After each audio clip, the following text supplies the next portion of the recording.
Thank you, sir.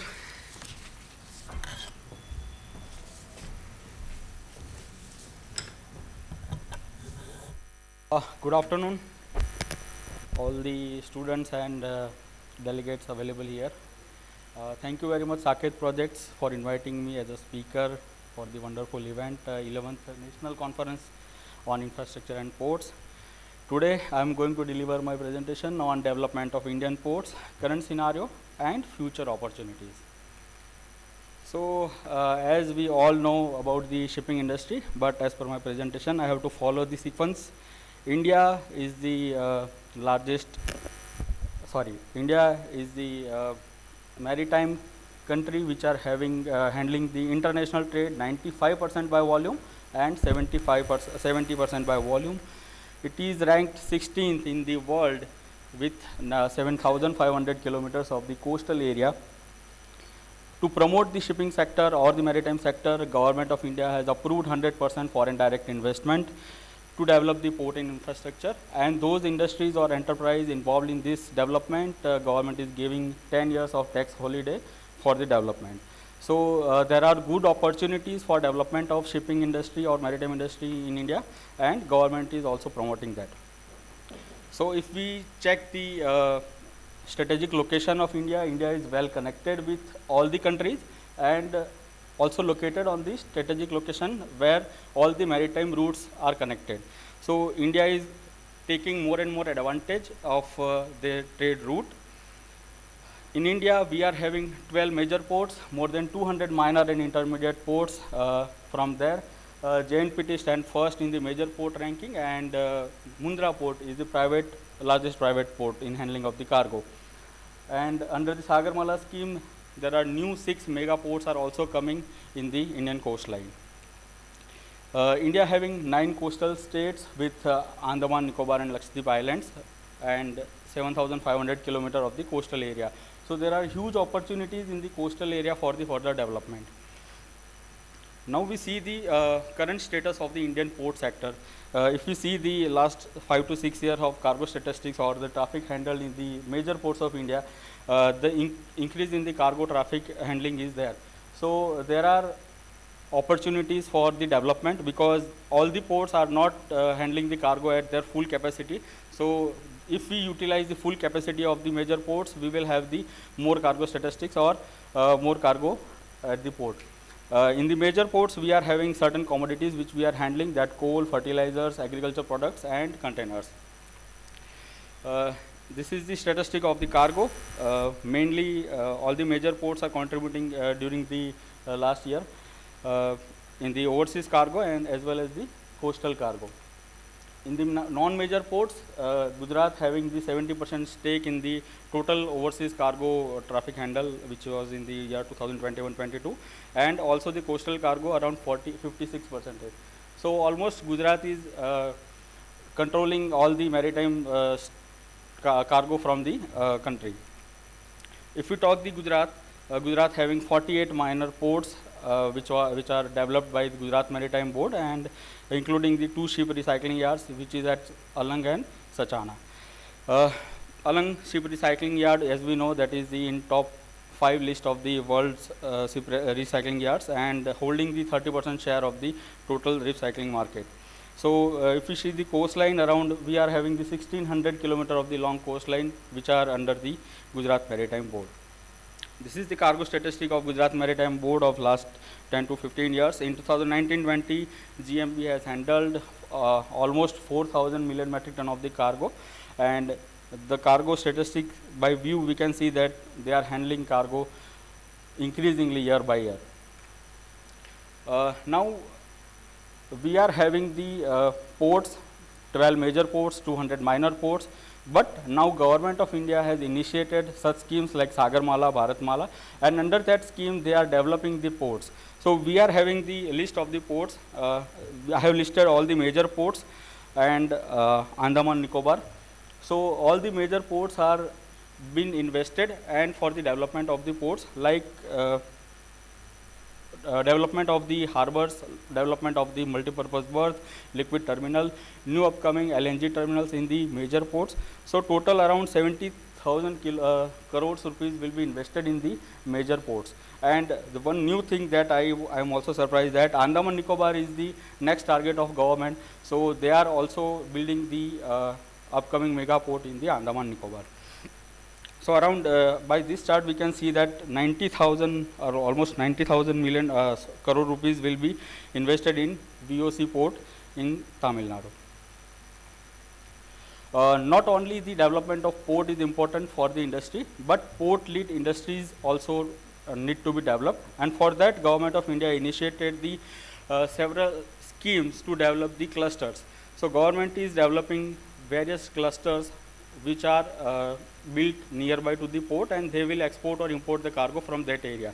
So ultimately, the cargo traffic volume of the port will be increased. Now, free trade zones, special economy zones, smart cities, smart port city like Cochin, Kandla, they are also will be developed, and they will contribute to the major ports. So around 1,50,000 crores rupees will be invested for the port-led development. Port modernization, as Madam said, that we are having the 12 major ports and 200 minor ports. So there are limited chances to develop new port, but we are having the port, so we have to develop or modernize the port and run at the full scale. So government is targeting that also, and they are going to dredge the channel and develop the capacity to handle the ships. They are also going to develop certain infrastructure to handle big size ships. Around 10,000 crores rupees will be invested in the port modernization. For shipbuilding, ship repair and ship breaking, government is also targeting to establish new ship repair or shipbuilding yards in various major ports, especially in Port Blair. They are trying to plan the ship repair facility. They are also trying to procure 2 dredgers for Shipping Corporation of India and 2 tankers for Shipping Corporation of India. So this is the shipbuilding, ship repair. They are going to plan around 9,500 crores to be invested in this sector. For maritime education, training and skill development, government is also targeting to supply more and more skilled manpower to the industry, because as of now there are very few institutions or the organizations which are giving the training or education to this sector. But now government has targeted the sector and try to provide the education in this industry. So around 1,100 crores will be invested for this development of the educational institutions. And there are also many other important sectors which are going to be developed. Inland waterways transportation, cruise shipping, interland connectivity, green port initiatives. Many ports are targeted to develop the solar plant in their vicinity to take the advantage of the green port. So around 1,62,000 crores will be invested for the development of the sector. Now few initiatives which are taken by the present government, that Project Unnati under the Sagarmala. They are under the modernization of all the minor ports and major ports. Bharatmala Pariyojana for the development of national highways and connectivity to the ports. PM Gati Shakti scheme, as we have discussed, that to develop the multimodal transportation network, and that are also to be connected with the ports and other major cities or districts. Jalmarg Vikas project, that is for the development of the inland waterways or national waterways. National Rail Plan NRP 2030, that is for the development of railway system and modernization of the railway structure. So these are the main important schemes which will trigger the future development of the Indian port, shipping and logistics sector. So now we come to the conclusion that India is having a huge population to feed, as we know, and the demand of all the product will be as available as now. So, and it will increase more and more in the upcoming years. So we will have the cargo traffic in certain time things by developing the ports and the logistics sector. So interestingly, all the global economic uncertainties, we have seen that last 2-3 years we are having the COVID, and we do not have such traffic volume or such trade, but we are doing our business at very fast pace, and we have developed or we are doing the business. So we have to conclude that as the Indian government, what they are planning to do, that they have to Government of India is doing to develop the logistics sector. They are planning various schemes. They are implementing multimodal logistics parks, logistic park. In Gujarat, they are also going to build the Gujarat Maritime Cluster to develop the whole infrastructure, and ultimately they will trigger the future of the Indian ports. So this is from my end. Thank you very much. Saket Projects Private Limited.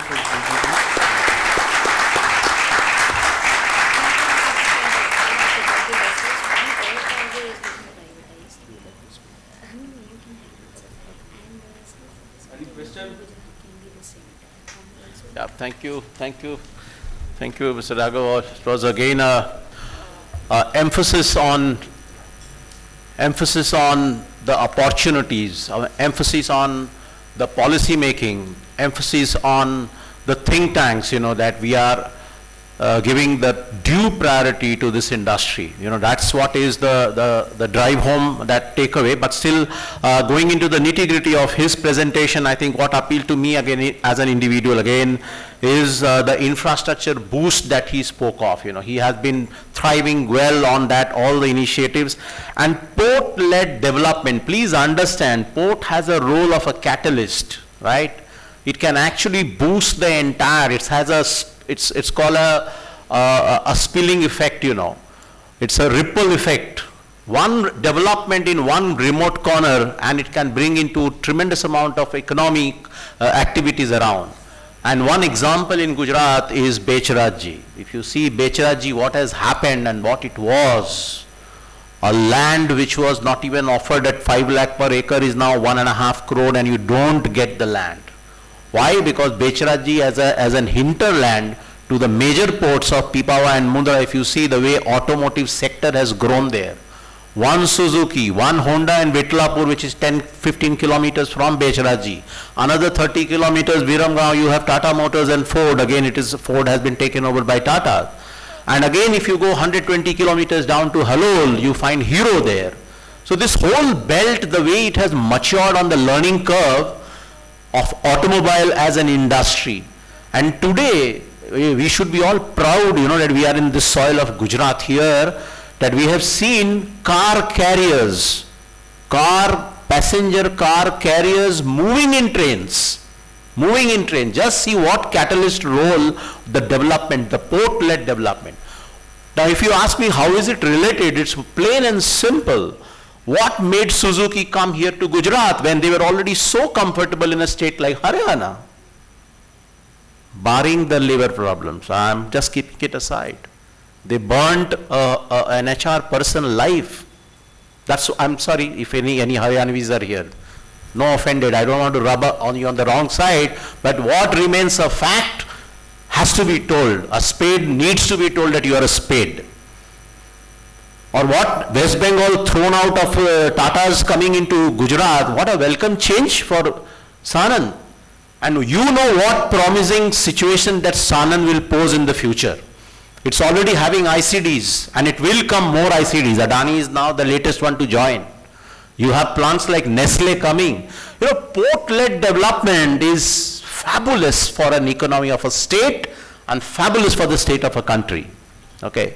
So that really appealed me in a big way. And the government's initiatives we have been talking about, we have seen, I am not a spokesman of any political party, but yes, I am a citizen of this country and I have a voice to say. I have seen paralysis, what paralysis of decision making has happened. I have been into the private sector, interacting with government agencies, and I have been a licensing person in Adani's. I know what is the rule under the carpet. That's why I have made my disclaimer very well, right? And there are people who are dealing with customs. What is custom? Better I don't say. With all due respect to all the dignitaries, all the audience and all officials and all bureaucracy and the government and all everybody. But what I am looking at now is this transparency is there. Systems are in place and there is a policy making which is charging up, which has a vision, which is taking you that this is the future. And I think that is the optimistic part. What has been behind our back, let's forget about it, but then We need to now prepare for the best of the time that is awaiting as far as India is concerned. So he ended up on a very optimistic note that Indian logistics has a very bright future. There was a time when career as an option in logistics industry was never a choice. Believe me, and trust me. I never had a choice. I never chose. I never had anything to do because I was a backbencher as far as studies is concerned. Backbencher, जब कुछ नहीं हो तो transport में नौकरी तो मिलेगा ही. Correct ना? That was the stamp, you know. कुछ नहीं है तो उसको डाल दो वहां पे, कर लेगा. And all the uneducated, all the dropouts, all those kind, you know, they are the frontliners as far as this industry is concerned.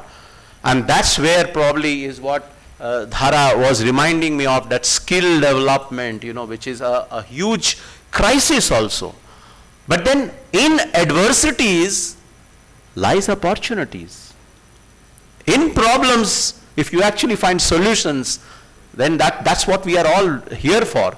And that's what precisely is the theme of this particular session, that we are all here, that we are just trying to dwell upon, we are trying to beat upon issues so that we come out with some insights, some takeaways, think tanks taking away some takeaways from here into your company, into your organization, to whatever field that you are there, and you need to add value, okay? So I think I can continue, but I would not like to. But I think I will now open the house because we have 15 minutes. We are on dot time. So congratulations to both the speakers. You know, you have done a wonderful job as far as time management is concerned. 15 minutes more on brass task question and answers. And believe me, don't hold yourself, right? Don't hold yourself. Whatever you have, please ask. And we will be all happy to answer all your questions, clear all the cobwebs, clear your mind. All yours to the house.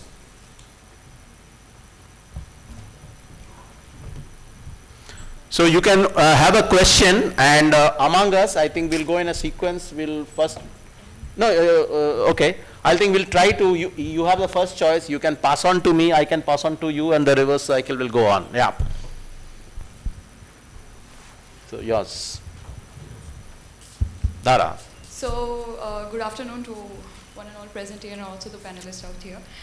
This is Kavisha Walia, and I'm a supply chain student out from BK School of Professional Studies and Management from Department of Maritime Management. So my question, as Dhara ma'am was giving up some glances over that what containers, like how containers are playing a very vital role and what kind of shortage that Bharat is facing as of now. So my question is that as shipping containers are mainly produced and manufactured in China, and Bharat being mainly dependent on China for all these containers, so do you feel that manufacturing these shipping containers out here in Bharat will like reduce the cost in terms of like getting it from China?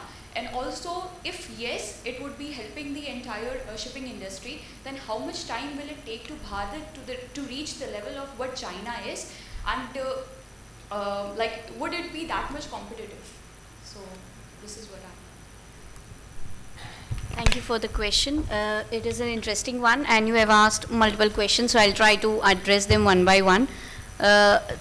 Answer to whether we can produce, yes, we definitely can, and when the shortage was felt, the PM had announced that we are going to start manufacturing of containers, but it is not something like producing a chocolate that you have the next day, right? It takes a lot of planning, it takes a lot of manpower, which is skilled.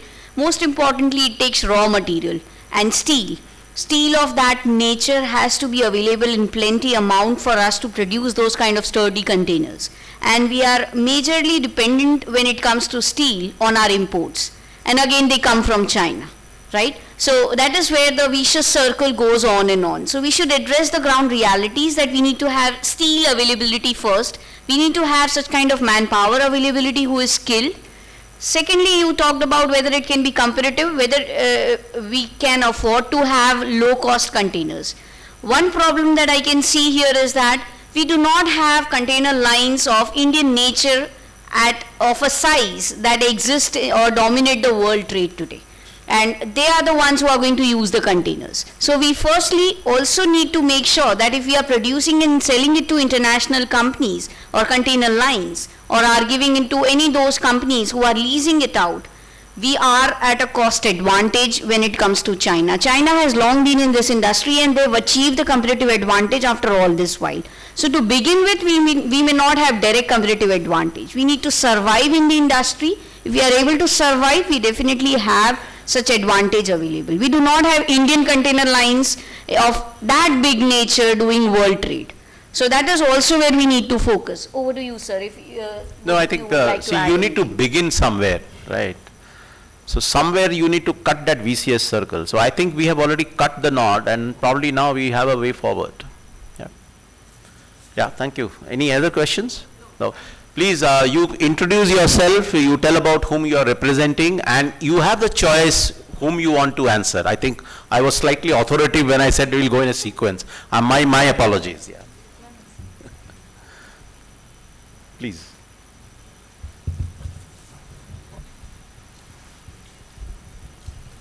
Hello, good afternoon, sir. I am very much thankful to you because you have given very wide range about the port. I am an ex-principal for Diploma Polytechnic. So my question is that what is the roadmap for future 10 or 15 years, ITI level, diploma level and degree level, because huge technical power will be required. So please give a... And you would like to answer whom one of you will choose? Sir, I think you are in the scholastic aspect, I think. You'll be the right resource for it. Sir, basically for the maritime education, Department of Maritime Gujarat University has started.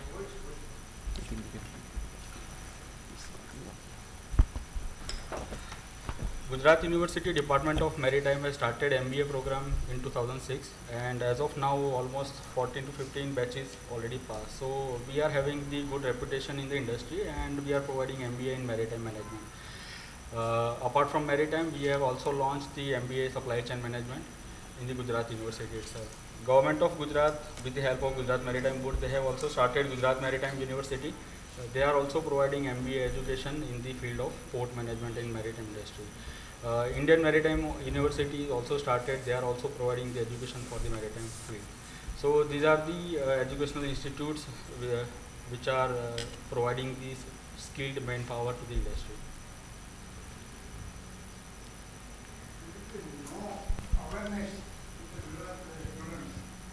Generally, people will select IT, computer, mechanical, electrical, no maritime boards. Less awareness is also not proper. That is correct, sir. So this industry, all the students which we are interacting regularly, they are also have a mindset of doing MBA or doing courses related to IT, mechanical engineering, or MBA in HR, marketing, finance.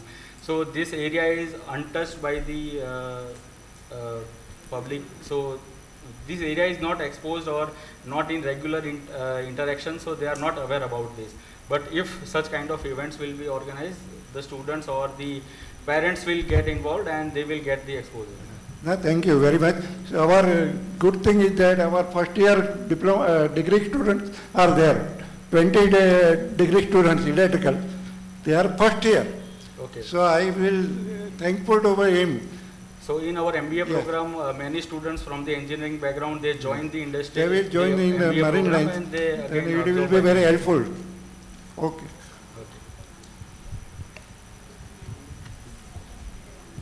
Yeah, I just want to generally add one thing here is that we need to also make shipping jobs good, like look good, like just the way they do for marketing, finance and HR, fancy jobs. We also need to make sure that these jobs are also good and people should know. They are also fancy jobs, they are international type or nature of job, right? People need to understand that. Why do they run to marketing, finance and HR? Because they've been able to popularize it or fancy it into minds of others. That is what we need to do for logistics, supply chain, port, ships, everything. We need to make sure that people are attracted to it. So attractive component is what we need to add on to make sure students come in there. I think one icing on the cake, what she just spoke, suddenly sparked my mind, is that logistics and supply chain function is no more a functional aspect, right? It is already on a strategic function. Please understand. So you are representing a function which is strategy. Okay, and I think pandemic has already proven us, what supply chains are so important about, so critical about. Everything can happen, but then supply chain is what was the biggest bottleneck, which is the learning that we have all come from. So I think that itself, brings this function on a proper limelight, that is the function as far as the future is concerned. I think that's what is it. Thank you. Yeah, we have someone in the corner, yeah. Please, the mic, please.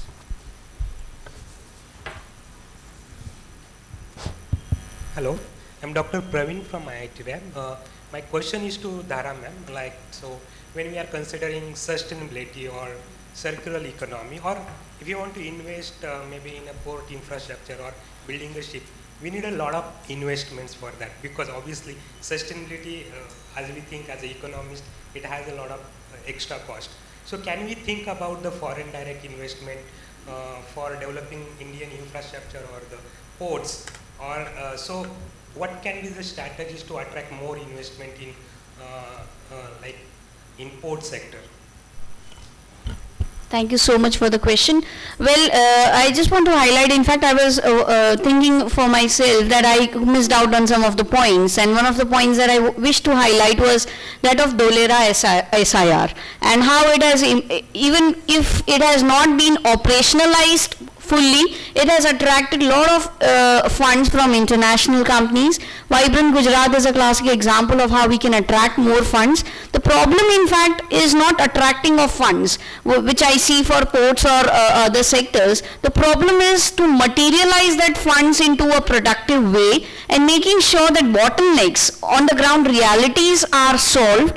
Automatically more investments are going to flow once the ones who have invested are reaping the benefits. The ones who have invested are actually seeing things getting materialized faster. The money should not get stuck up into regulatory aspects or into elements wherein they are not getting return on time. When anybody is investing in pure economic terms, they want return on investment, and that should be faster. If that we are ensuring for our state or for ports, we will definitely have more investments coming into public-private partnerships along with international or foreign trade money, along with foreign money, we can ensure that such infrastructure projects are completed on time. Also, I want to highlight that when I say faster returns, it will not take place in 4 or 5 years. It will take at least 10, 20 years or more than 20 years in some of the cases. But to make sure that the money that has been pumped is utilized and it is in safe hands is what the investors abroad need to be assured of. And that is how I think we can pave the way. Sir, if you would like to. Yeah, I would, because that trickled into many names, which I hate to utter, but then I will, right? Yeah. Money is money. Money is, whether it is yours or mine, money is money. You need to take care of the money, the safety aspect. For any investor, just try to wear his or her shoes and then you understand what is money is all about, hard-earned money. And a foreign investor, the biggest concern today is probably they are now getting the peace of mind that yes, there is a government which takes decisions, at least the transparency is there. The bureaucracy is there to ease off. But there are promoters, such scoundrels, I would say, white-collar ducats. What happened to Dighi? What happened to Dighi port? Where are the Kalantris? They have a huge brand, the so-called brand, but they siphoned off money. What happened to companies like Arshia? They siphoned off money, hordes of money, container-loaded money. If you see the original promoters of Pipavav, Nikhil Gandhi, where is he? He was talking so big. Pipavav is today Pipavav because of AP Moller, because they got into the right hand. It's a baby. If the parent itself If I as a father, if I'm not able to take that moral responsibility of custodian of my own child, and you try to abuse, try to understand, my actually blood boils. So if that is the moral depiction that we do towards a project as a promoter, I abhor that promoter. We don't want such entrepreneurs in the country. So the safety aspect is most important, and then definitely everybody wants a return. The return has to be there. So it's not that the FDI, and you see now FDI is coming, we have already got into the peak of FDI inflows. Why? Because there is a transparency, there is a ease of doing business, and there is a maturity of entrepreneurs that has happened. The so-called Nikhils are not there in the pipeline now. That's what I vouch for as far as shipping is concerned, and I hope the industry will prove me right. Thank you.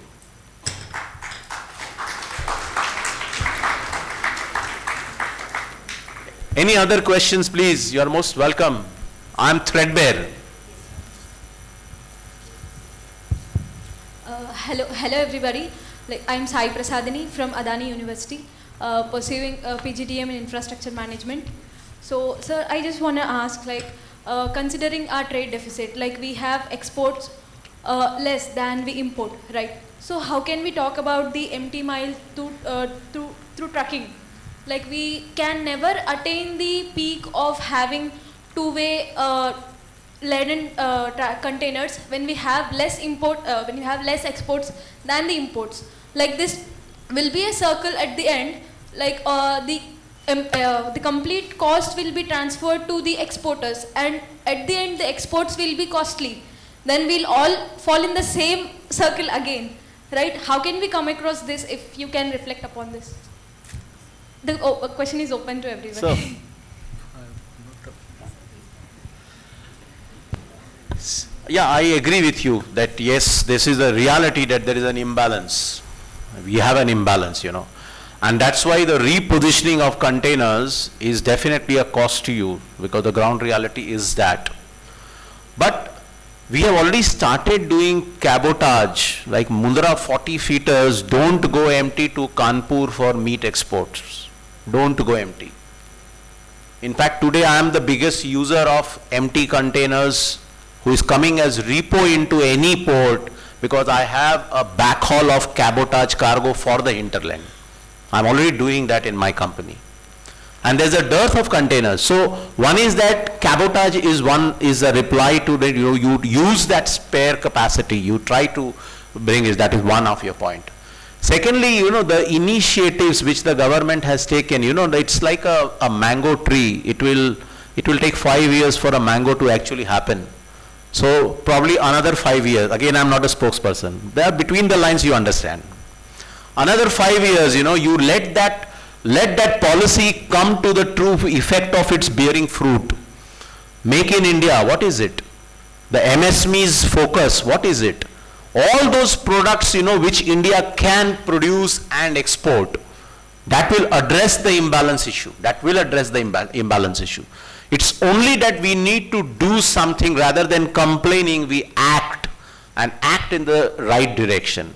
So probably next 5 years, I feel as an individual from the industry, the imbalance should not be there. Because now the whole world is looking upon us, India as a manufacturing hub, India as the best alternative to China.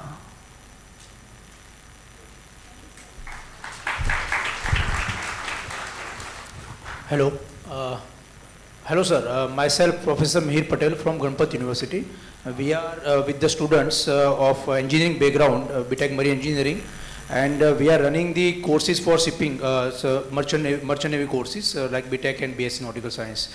But first of two points is to be there. First point is that in Gujarat, students are not aware about the merchant navy, basically, first point.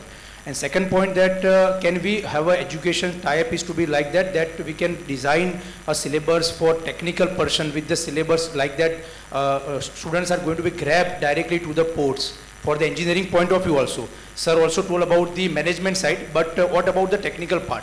So because technical persons need, already you told that unskilled persons are there, so we need a skilled person. So can we have any lookout about the syllabus, and can we design a syllabus for port only?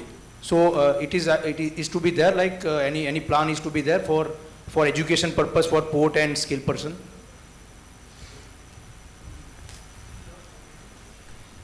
If you talk about the ports, ports are having the activities like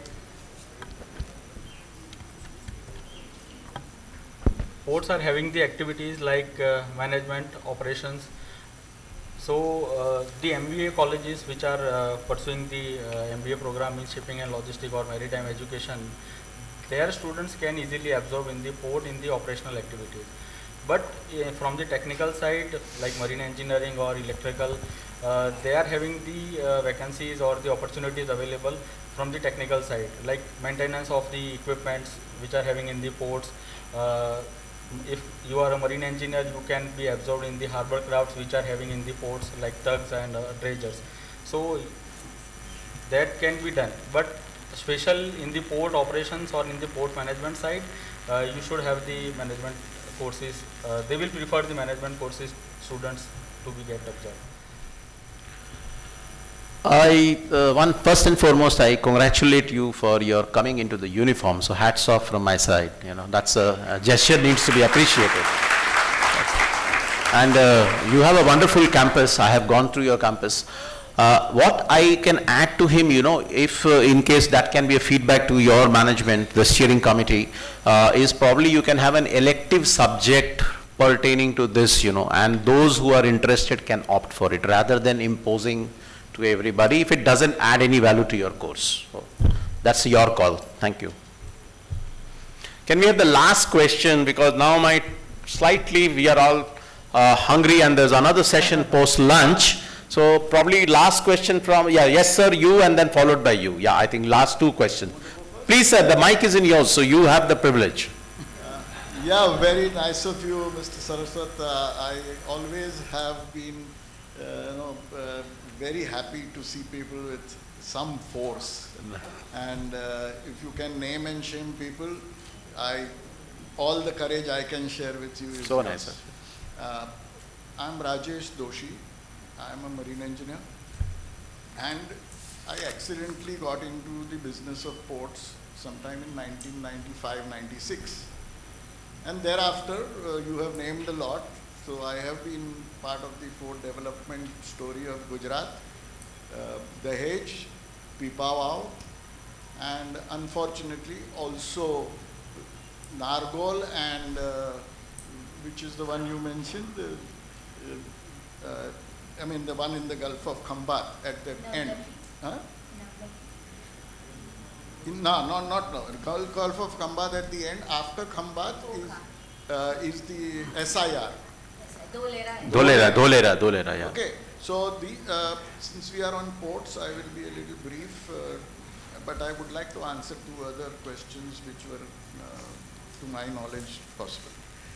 On ports, I do accept that there are some limitations. The most important one is depth. And therefore, Gujarat will always have that limitation. And within that, we have to make the best possible use of the nature. Working against nature is not a very healthy thing. Mr. Saraswat and panelists will probably stand by on that. It is very costly to the economy. So my two bits on one is port management and logistics education. While there are a lot of centers all over the country, full-time programs are available with what is already named. There is one more, which is a part-time online distance education program, which is run by Narottam Moraji Institute of Shipping, Mumbai. Okay. And it's 50 years old program. There is reasonable chance to do your other studies or your other job and do this as a part-time program. It's a 2-year, we used to call it diploma. Now they say it can be called advanced diploma in shipping management and logistics. We just added logistics because, as Mr. Saraswat, you mentioned that the strategy is what is critical. And we all must accept that it is only one industry which kept running even through the pandemic, and that is the shipping industry. So that is the heart of logistics. 90% of the component of logistics which goes internationally is through shipping. For my friend from the Ganpat University, young man, I do accept that it's a very good idea to push youngsters into ports and management, but certainly it needs a little more in-depth thinking at a organizational level. Maybe you have a Senate type of body. Only when your students have reached a particular level within their own profession, then they would be, it would be advisable for them to branch out into ports. And therefore, I would say need not be in a hurry, but yes, it's a good target. And finally, I would like to appreciate what the lady has said, that because we don't have a good shipping company, we don't have a good container shipping company, and we don't have so and so, so we can't do anything. That is where we have been stuck since I joined the profession almost 50 years ago. We don't build ships, then we don't have ship owners. If we don't have ship owners, we don't have big shipping companies. If we don't have big shipping companies, we don't have big containers or big container transporters. And therefore, for India to grow, we will definitely need to start at the right level. Yes, steel, you had mentioned that the steel industry, but today India has grown reasonably well in steel production. So I do want to add one more line to what all of you have so very well suggested, is that could you add something to what you have said on the real way forward for India shipping and ports? Any one of you just can add, please. I think that will become my concluding remarks. So I think in that I will wrap up your answer. And we have the last question also, so then just wrap it together. Since we are now running short of time. Yes, sir, please, all yours. Sir, it was a very interesting and informative session. I am Professor Gadvi from Bhavnagar University, and we are running a master degree course in marine biology.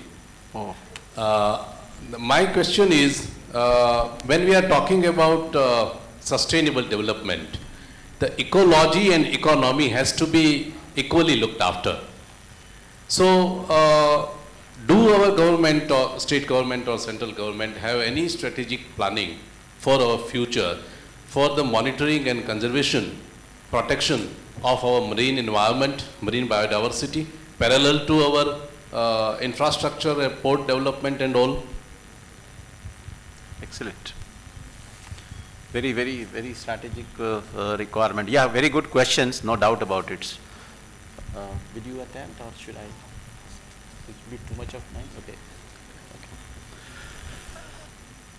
See, what you said, sir, is definitely an issue, because with developments, environment and ecological and biodiversities and so-called all human rights, and everybody will definitely because these are two wheels, right, which are opposite to each other.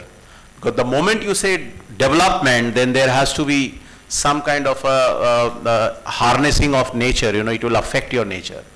And there has to be a dual policy, if you are doing a damage somewhere, then probably you need to do a repair somewhere. And that's why you have that system of, in mine industry it is very much prevalent, in road building industries it's very much prevalent that you do plant number of trees because you have uprooted so many, that's how it is. As far as the logistics industry is concerned, we have a long way to go, but the small initiatives that has up till now done, like the modal shift that is happening from road to rail, and the railway ministry now acknowledging customers who are coming for the first time and giving them carbon credits. I'm talking about Indian Railways. Indian Railways themselves has done a paradigm shift, change, total change in their approach. They are giving you carbon credit because you have now opted from road to rail. That's the one way of attracting traffic to them. So we have a long way, but the thought process is there, and I agree with you. I'm with you on the environmental issue because all the ports has major problems. Even Dhamra has the issue, even and she spoke about many other issues pertaining to so many ports, where environment is, ports either development getting affected due to clearances or environment getting affected due to development. So there has to be a sustainable way, some middle way, but then the development has to continue because everything falls in place once the development is there, and that's what Gujarat has always epitomized. Mr. Ajay, sorry, I'm Sanjeev Jain from Cube Shipping and Logistics. I'm in a freight forwarding business. Just not a question, just as a request for your panel and all things. Ms. Dhara is telling me ki why you will not build the vessel. I requesting you put the one thing on, why you not build the containers in India? Because my knowledge, one or two companies only just build the containers, not in because some background in one government policy is taxation. Because every vessel is have a head office in overseas, then our revenue is transferred to overseas. But if have a India in a head office, yeah, vessel operator, then have to pay the TDS or other taxes. If your panel pick up the same voice to waiver the taxation, then is build up for India. Thanks. No, it's a very valid point, well taken, sir. And just to update you, there is an initiative of government called LEAD, L-E-A-D. And now they are already meeting all the stakeholders of this industry where they are taking suggestions. So your suggestion well taken, sir, because I'm connected with PwC and they are the persons who are conducting the survey. So thank you so much for the input. Thank you.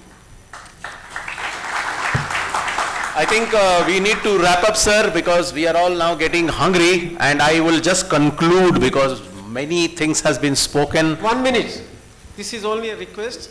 Please, sir. From my side, this is only a suggestion. I'm not going to trouble anybody. Sure.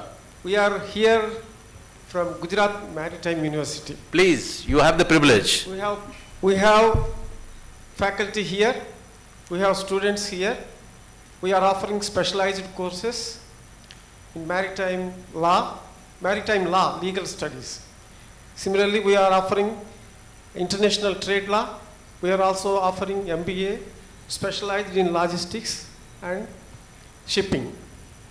So what I understood during this session is all the participants are from various institutes. Academic institutions, faculty, students, but different institutes. But we never met each other. So this is the first time we came to this platform and able to meet each other. So with the cooperation and coordination between us, we can arrange in future some collaborative academic activities and also practical things. So hereafter it can be possible, it is within our reach only. We need not approach any government or a special agency, but we can do it within ourselves. Only coordination is necessary. So if one takes lead, we can do it for the benefit of younger generation. Sir, I suggest you declare the date and venue. We will be there.